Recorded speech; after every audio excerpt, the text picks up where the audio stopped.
Please stay tuned after the conclusion of the podcast for additional important information.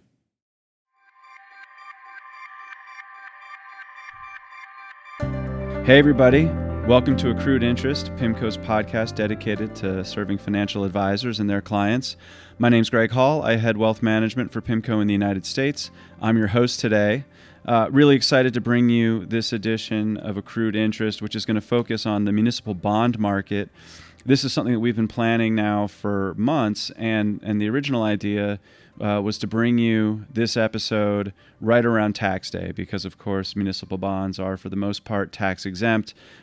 Terrific way for a lot of advisors and their clients to invest in fixed income securities in a tax-advantaged way. And we did not know when we began planning for this episode that it would actually, the recording would fall amidst some of not just the most extreme equity market volatility we've seen in a long time, some of the most extreme bond market volatility that we've seen in a long time, but also a really volatile period for the municipal bond market. So this turns out to be an incredibly timely recording, and we hope that you'll find it really valuable as you and your clients think about your positioning within munis, or if you're considering a position within munis. We hope that this can be educational and give you some perspective on that. To that end, our main guest today is Dave Hammer. Dave is our head of municipal bonds here at PIMCO. He's a managing director with the firm. He's in our Newport Beach office, and he's with me here live over the microphone. Dave, welcome to the podcast. Hey, Greg. Thanks for having me. Pleasure to have you. And then, as we always do, we've invited one of our account managers to join us, and she's going to represent the views and the hopes and the dreams and the needs of advisors in her region. We've got Antonese Robertson, who covers Southern California and Las Vegas for us. Antonese, thank you for joining us. So excited to be here. Not too far for you to get into the office from down there in Southern California, huh? Not at all. All right, that's great. Well, this is good. Dave, we definitely want to get to the events of the past week, but I'm going to delay gratification on that for just a minute because I want our listeners to really understand sort of who you are, the perspective that you're coming at them with here. So if you don't mind, do you want to give us your life story and how you ended up at PIMCO? I'd love to. So I grew up on the East Coast, and I've been here in Newport Beach for now about 4.5 years. But mostly on the East Coast growing up, and started in the muni market back in 2003. I worked in Purchase, New York for Morgan Stanley. They had a trade floor up there that they opened after 9/11, actually. They sold their building they were planning to occupy to Lehman Brothers and moved up to Westchester County. So I was up there, and I started on the very, very front end of the muni curve, working on an institutional trading desk. And that included trading really short duration bonds where you can't get into too much trouble. I also did things like pricing commercial paper for muni issuers, pricing our VRDN book, which were sold to money market funds. VRDN? VRDNs, yeah. We're going to stop you on every acronym, so you might as well explain it. You're going to have to stop me a lot. We're just getting started. I did that for a number of years, and then as is kind of normal on the sell side, I began to move out the curve and trade riskier parts of the market. By the financial crisis, I was trading longer duration, high quality muni bonds when the whole world came to a sudden stop, and learned a heck of a lot that year. I remember when the auction rate market broke.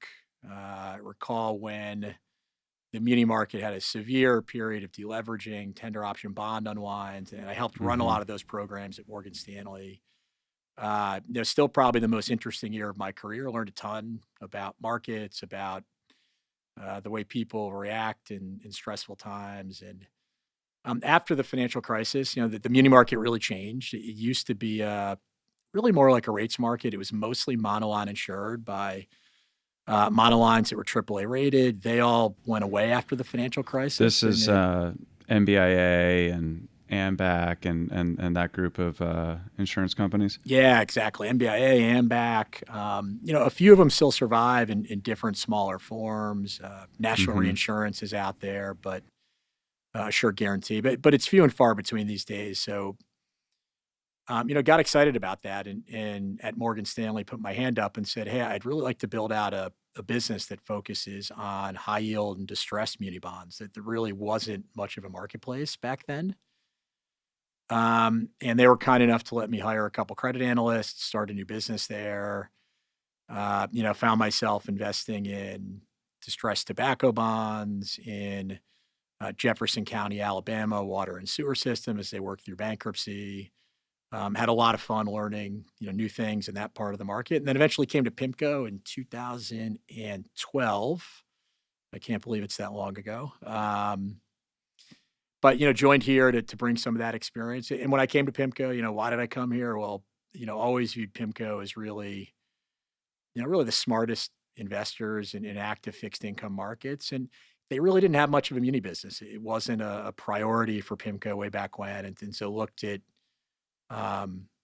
the resources and the people at this firm and an opportunity in a muni market where they didn't really have a footprint to try something a bit different. That's great. It's I think I'd known that about you, but I'd forgotten the level of experience you'd had in some of the tougher workout situations in munis, and I think having that opportunistic lens on markets has got to be a huge benefit to you, as even if you're looking at things that you think are creditworthy, right? Just knowing how things can go wrong and what to do if they do happen to go wrong. I would imagine that's an advantage you've got, and also one that's probably been hard to recreate over the last 10 years without a lot of credit issues out there. Yeah, I mean, you'd be surprised, a million different UCITS, 50,000 issuers. There's always unique credit problems. And the muni market, I think people think state and local government debt, but a lot of what we invest in, it's, revenue-backed bonds. So backed by some sort of asset. It could be commercial real estate, residential real estate, commodities firms, power companies, corporations. So yeah, we are constantly applying, lessons that we've learned, in many cases the hard ways over lots of years of investing, to help keep us out of trouble, even in, AA and A-rated muni bonds. Tell us a little bit about your team, your process, kind of how you go about things on a day-to-day basis. Yeah, so the team's grown a lot. When I joined PIMCO, we had just a handful of PMs and analysts. And today we have 10 portfolio managers just focused on munis. We have a dozen credit analysts that are focused on either parts of the country or specific sectors that are a little bit more complex, things like healthcare, public-private partnerships, things of that nature. And then we also are supported by the 85 plus analysts across the firm, and they support our investment team really in two ways. One is contributing different ideas when we're underwriting assets. So, simple example, if we're looking at a healthcare issuer in the muni space and trying to understand what are their wage expenses going to look like, what are the reimbursement rates going to be from commercial payers, we can go to our economics team on the wage side. We can go to our for-profit healthcare analyst and gain some insights.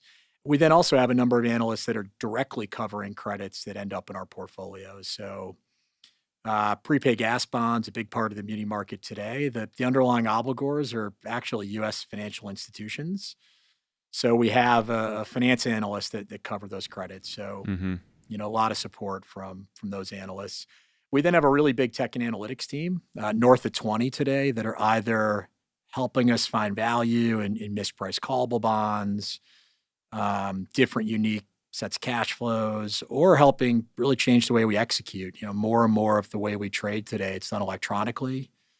We're using big data that we create ourselves and channeling into the market to try to both identify opportunities and then get there faster than others. As it pertains to process, PIMCO's one investment process. We're just a part of it. And that's really important in the muni space, in addition to benefiting from all these analysts that cover different parts of the globe and different types of assets. We get a ton from our macro analysis, our CIOs, our economics team, helping us answer questions like, where are we in the credit cycle?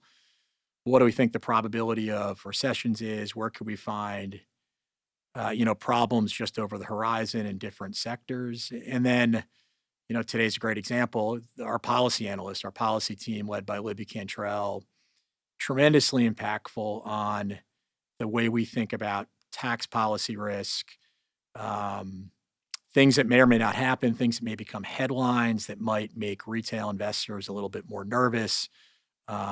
Constantly those inputs are helping help us make more informed positioning decisions. Yeah, we had Libby and Tiffany Wilding for listeners, our heads of public policy and our senior U.S. economist, respectively.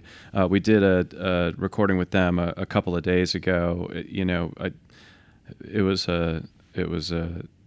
a quick rundown of some of the implications of Liberation Day, and we recorded it, of course, a day before the pause was announced.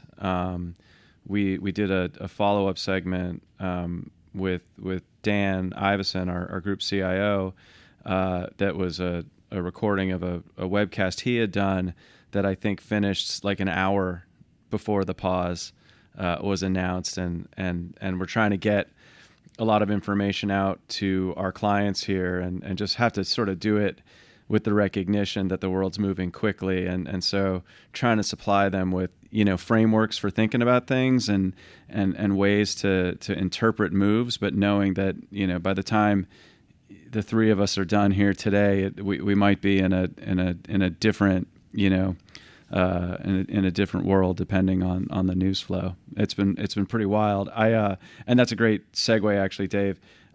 You've had quite a week in your market, and I'm so appreciative that you're here with us.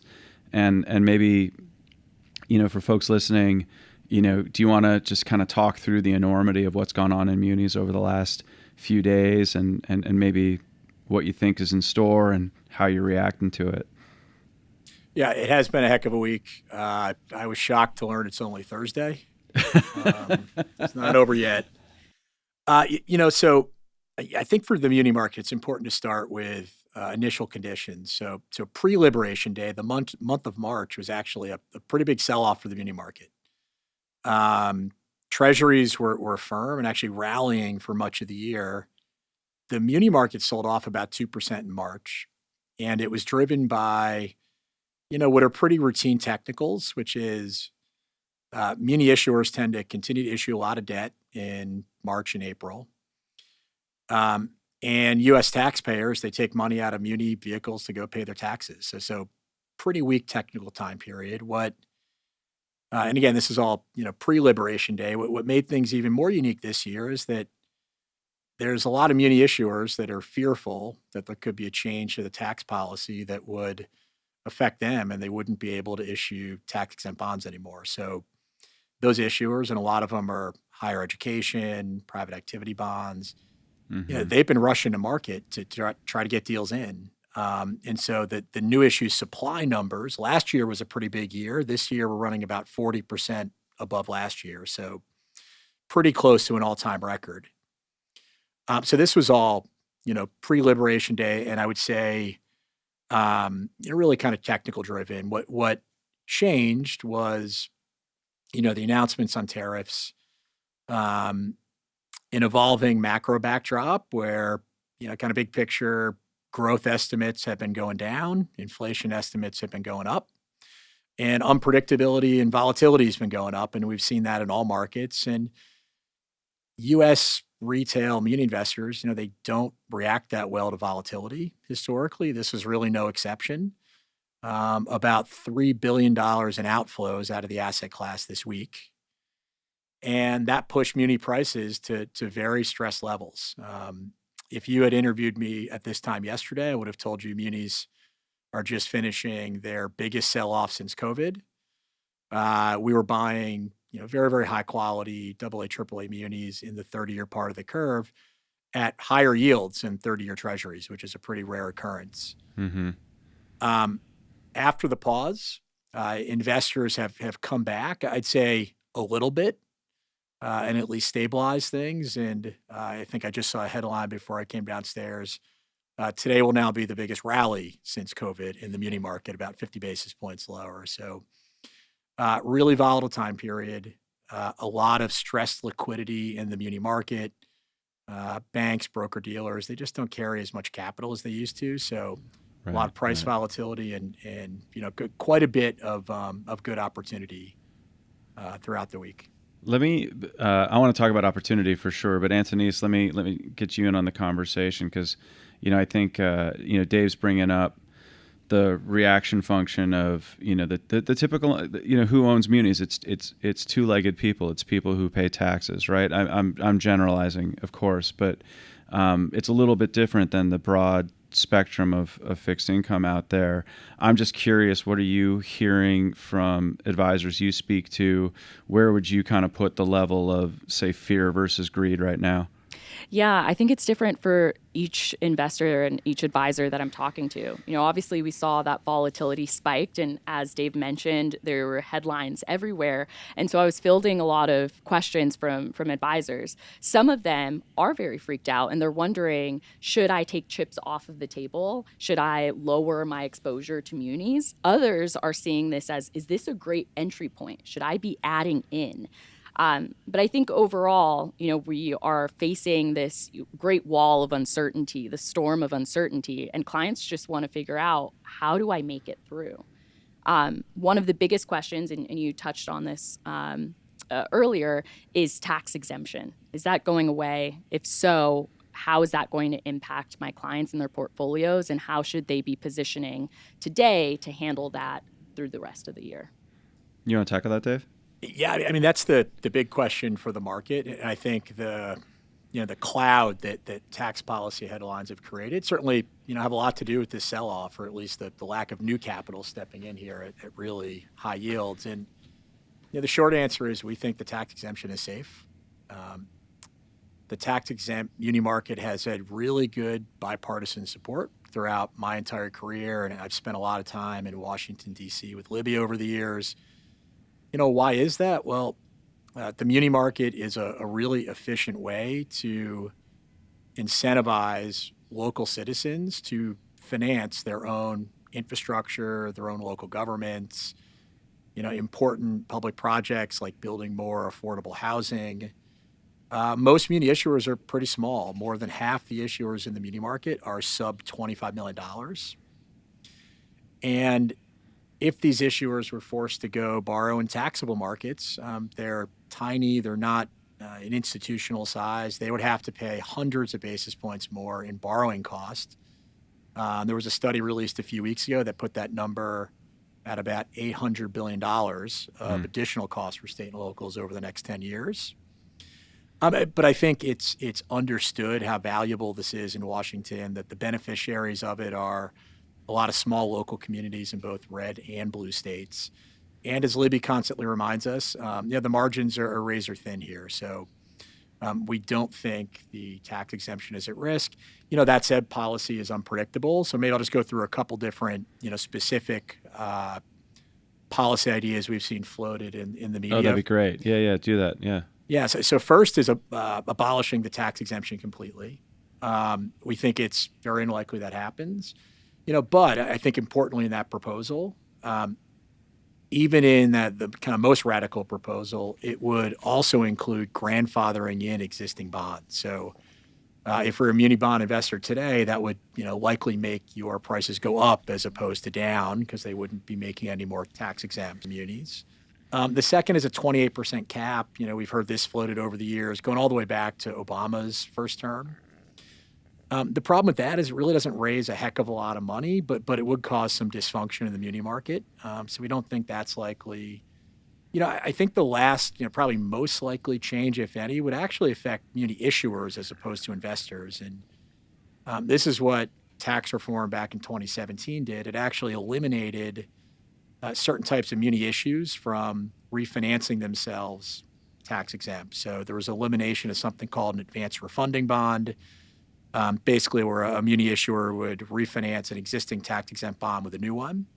That pushed a lot of supply into the taxable muni market that would have otherwise gone tax-exempt. And a number of the proposals that we've seen floated this time around are similar. Eliminating private higher ed's ability to borrow tax exempt, eliminating private activity bonds' ability to borrow tax exempt. Now, again, we think this is unlikely. Private activity bonds in particular, the vast majority of those issues are for affordable housing and other multifamily housing efforts, so it would have a big impact on housing affordability.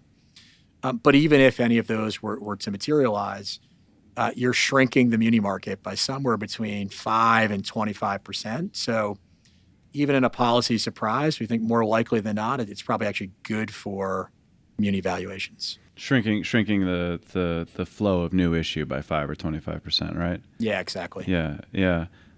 That's of course that's an interesting dynamic. Just the scarcity value potentially kicks in and compensates, to a degree or to a significant degree for the lack of issuance. But yeah, you mentioned razor thin margins. I think you're probably just referring to kind of the Democrat-Republican margins in Congress and the majority that would be required to get something of this magnitude over the line, right? Exactly. Yeah.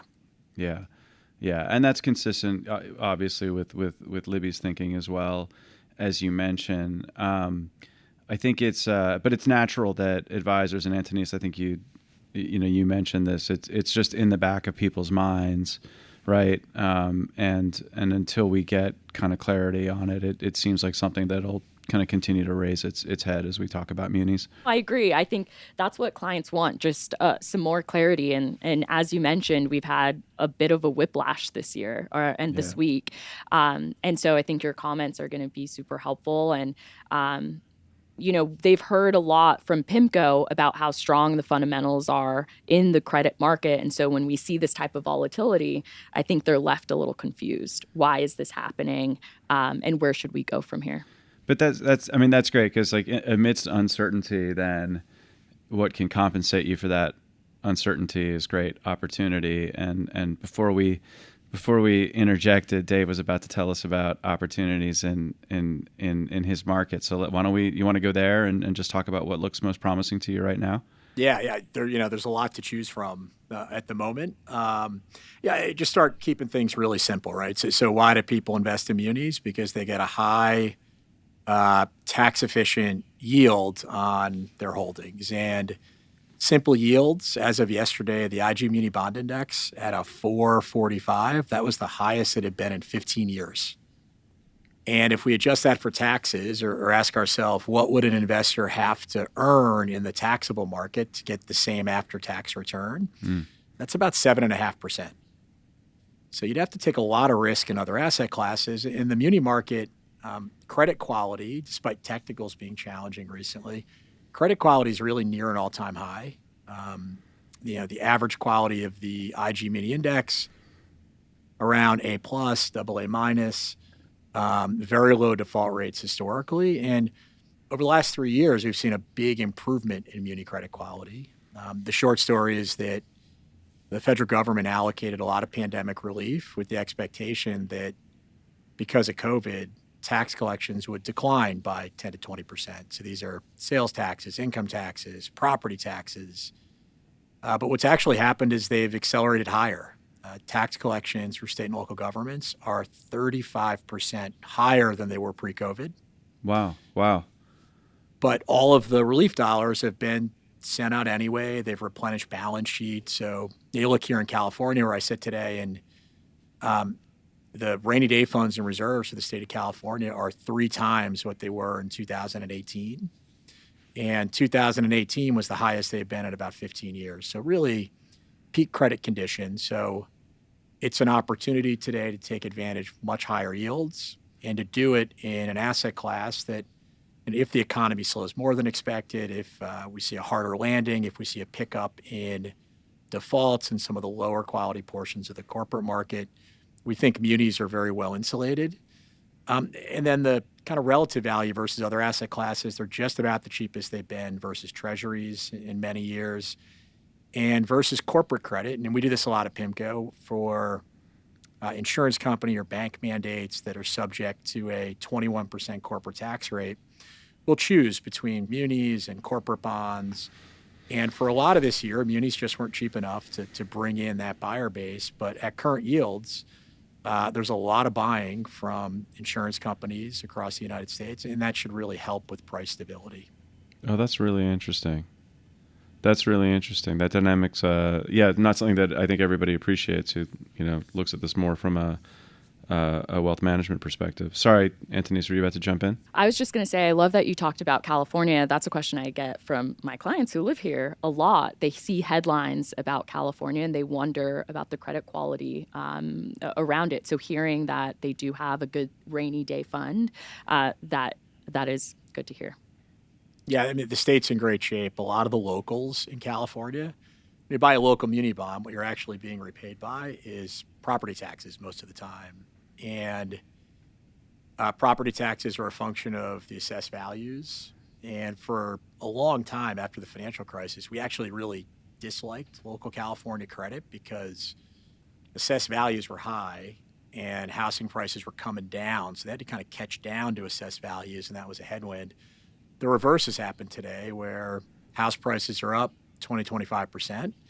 Assessed values here in California, they can only rise by 2% a year due to Prop 13. So you've got this long tailwind of increasing property tax collections. That means likely an improvement in the quality of your local muni bond. Antonese, I'm sure your clients can also attest to the level of property taxes in California. Oh, yeah. Yeah. They'll see both sides of that equation. I guess there's a couple different places I want to go to. Maybe the first, Dave, just to drill down a little bit. It sounds like the macro picture is really appealing. Not often that you get peak yields with peak credit quality. And there's been, as you mentioned, a whole slew of technical factors in the last 30 days that may have driven that or exacerbated it, right? And so that on its face just seems like a really interesting opportunity investors ought to be paying attention to.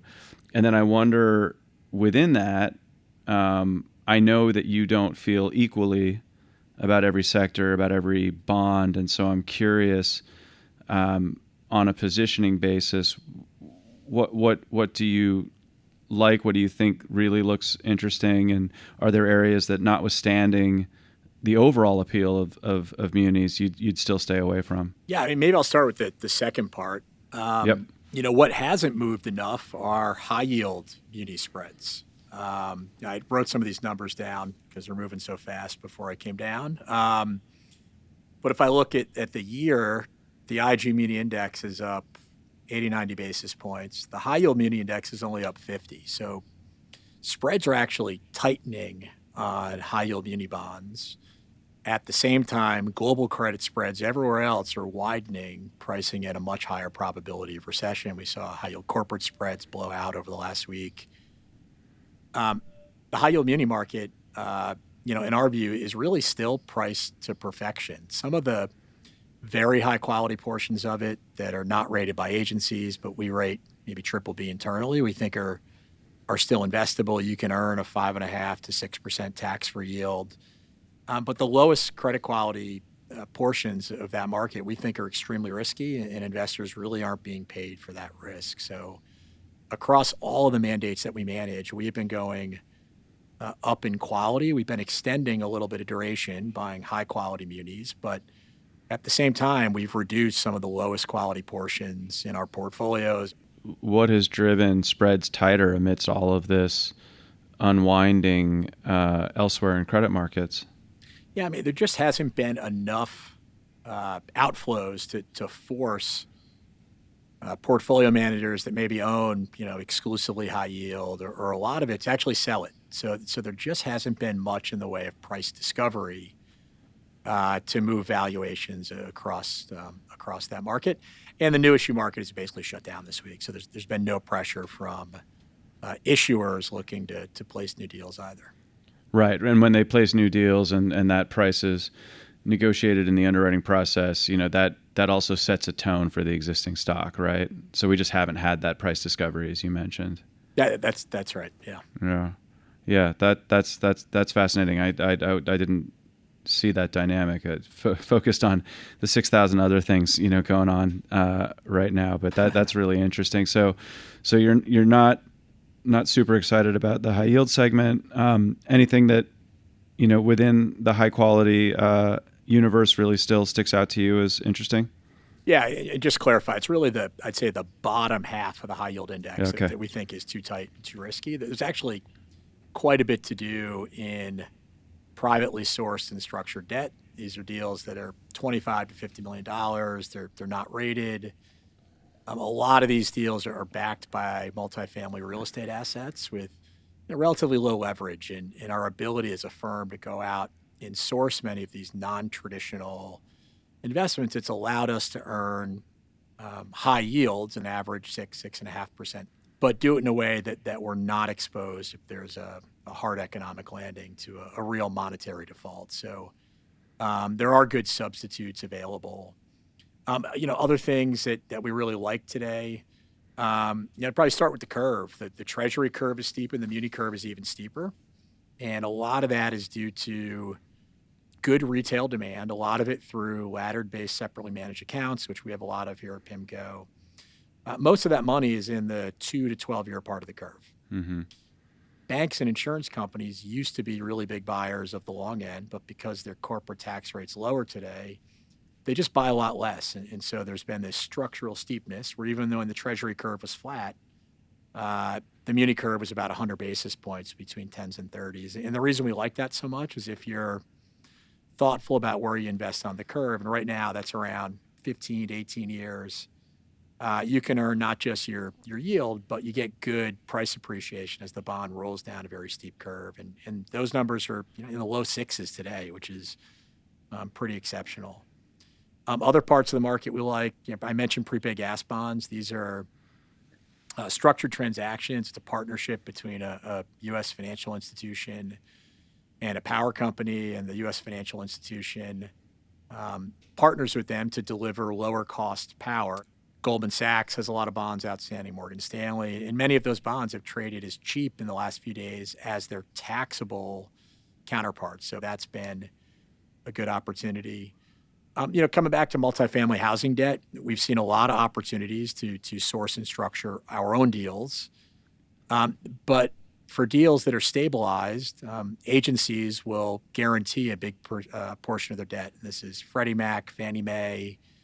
We've had a big overweight to agency mortgages here at PIMCO, and this has allowed us to express that same view, but in tax-exempt form. That's been a new opportunity. A lot of it's because banks have been stepping back. These were not big parts of our portfolio a few years ago, but now in aggregate between some of the agency risk, some of the multifamily housing risk, that's somewhere in the neighborhood of 10 to 15% of most of the portfolios we manage. That's awesome. That's great detail and a little more granularity in terms of what looks interesting. You mentioned separately managed accounts, SMAs, which it just put me in mind. I'm curious, Antonese, there's a lot of different ways clients consume municipal bonds or invest in municipal bonds with us. Do you want to run through just some of the vehicle structures that are popular in your market and maybe what about them appeals? Yeah, it's a good segue. I talk about the different vehicles, whether it's mutual funds and ETFs or SMAs, with clients a lot. And the analogy that I like to use is pool analogies. And Greg, I know, you're on the East Coast, so you might not know this, but us West Coasters, we know a thing or two about swimming pools. Oh, we have swimming pools, Anthony's. Come on. But when I think about mutual funds and ETFs, it's kind of like being at a public pool, right? They're affordable, they're good, they're easily accessible. They might be managed by professionals and maintained by professionals, but you don't have as much control over who else is swimming in that pool. And that's what you get with mutual funds. You might get higher returns, but you're also in a pool with other people. Where you get some of that control is using SMAs or separately managed accounts. Think of that as your private backyard pool. You have full say over the layout, over the structure. You can tell who can come in and who can go out. You don't have to worry about someone cannonballing next to you, just to really go in on that analogy. Wow, you're really extending the metaphor. I like it. But that's what SMAs are, right? They're tailored to your needs. So for those clients who may want California-specific structures, an SMA may work for you. So I think for my clients, the great part of that is you don't have to use one vehicle over the other. When you're building this really well-constructed muni portfolio, you can blend some of those together to create a portfolio that matches your goals and your clients' needs. Dave, that makes you the pool manager. I'm curious how you think about, because from your perspective, I would imagine you agree with a lot of what Antonese had to say there, but then you probably see some of the benefits of managing a big vehicle versus a small vehicle. So from your perspective, Dave, how do you think about the different vehicle types and how to use them most effectively for your franchise? Yeah, I think what we strive to do here is we deliver one investment process into all these vehicles. And so I think that's probably one of our advantages in the marketplace. We're about evenly split between separate accounts and funds of some sort. So we, like I say, we really are, kind of unbiased here. And, I think the pool analogy is a good one. And in a backyard pool, you control what it looks like. So with separate accounts, you can customize. You can choose to harvest losses or not harvest losses, allow us to harvest losses, best efforts on your behalf. What you might give up for that is a little bit of excess return. They tend to not be as active as our pooled vehicles. The more flexibility we generally have, we think the better risk-adjusted return we can deliver, the more tools in our toolkit we can deploy to take advantage of what is a really, really inefficient market. And the muni market, very fertile grounds for active investors, different call dates, call prices, coupons, issuers, retail investors, a lot of non-economic selling. And so the more flexibility we have, the higher return we can shoot for. And there was a big sell-off in corporate credit markets, pricing in faster growth. The muni market, I should say, big rally in other markets, pricing in faster growth. The muni market sold off dramatically because retail investors were afraid of tax reform and higher rates. Kind of feels a lot like today, and taking money out. And the liquidity providers in the muni market, they're just not what they used to be. Pre-financial crisis, about 50 to 60 billion in inventory to buy and sell munis every day. Today, that number is down to only about 10 billion. So we see a big overshoot in prices to try to bring in a new buyer. And for our various vehicles we managed at the time, separate accounts were mostly fully invested, so it's hard to take full advantage of it. Our mutual funds and ETFs, we would see outflows too in these same periods. But part of what my team does here at PIMCO, we also buy muni bonds for other parts of the firm when they get exceptionally cheap. Strategies that don't care about taxes because we're looking for a total return trade, a mean reversion. And in these big outflow cycles, we were buying lots of munis for other parts of PIMCO. We actually couldn't buy munis oftentimes for our dedicated investors. We then looked at our own book and said, okay, how often are muni clients using the liquidity in their portfolio? And the answer is not very often. The average hold period was many, many years. We can draw down on a leverage line from a bank and, oftentimes buy a lot of very high quality bonds at very distressed prices just because we're in a position to take advantage of it. The other lever we have is to really more fully allocate to some of the deals that we originate ourselves. They tend to be some of our best trade ideas, but they're less liquid. And we're more comfortable running bigger exposures to less liquid investments in a vehicle that's less liquid. So, long answer, but I'd say SMAs are great if you're trying to solve a specific objective. If you want a little bit of excess return, but you value short-term liquidity, I think our open-end funds and ETFs are great solutions. All right, that's perfect. I think I'm just looking at the time here, and I know, Dave, we got to let you get back to the desk. There's still a lot going on. As much as this has been, I'm sure, a welcome respite for you from data flying across the screen. Antonese crushed it with the pool analogy. I love that, and once I go to Wikipedia and figure out what a swimming pool is, I'm sure I'll appreciate it even more. Let me just look. One, thank you both for taking the time here. I hope everybody listening has found this timely and informative. There is a lot going on in the muni market, as there are in many markets right now. As always, if you visit us at PIMCO.com, identify yourself as a financial advisor. It'll take you straight to Advisor Forum.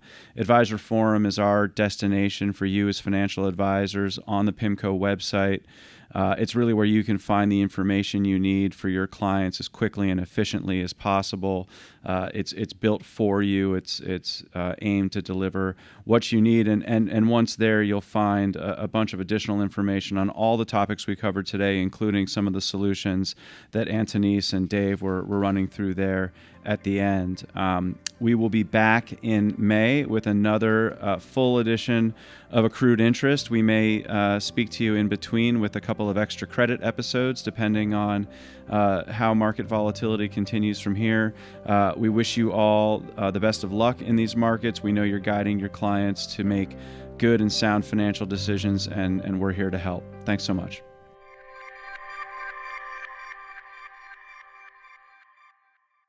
The discussion and content provided within this podcast is intended for informational purposes only and may not be appropriate for all investors. Reliance upon information provided in a podcast is at the sole responsibility of the listener. The information included herein is not based on any particularized financial situation or need and is not intended to be and should not be construed as a forecast, research, investment advice, or a recommendation for any specific PIMCO or other security, strategy, product, or service. Past performance is not a guarantee of future results. All investments contain risk and may lose value. Investors should speak to their financial advisors regarding the investment mix that may be right for them based on their financial situation and investment objective. Podcasts may involve discussions with non-PIMCO personnel, and such content contain the current opinions of the speaker, but not necessarily those of PIMCO. Other podcasts may consist of audio recording of an existing PIMCO article, and such material contains the current opinions of the manager. The opinions expressed in all podcasts are subject to change without notice. Information contained herein has been obtained from sources believed to be reliable, but not guaranteed. PIMCO, as a general matter, provides services to qualified institutions, financial intermediaries, and institutional investors. This is not an offer to any person in any jurisdiction where unlawful or unauthorized. For additional important information, go to www.pimco.com/gbl/en/general/legal pages/podcast disclosures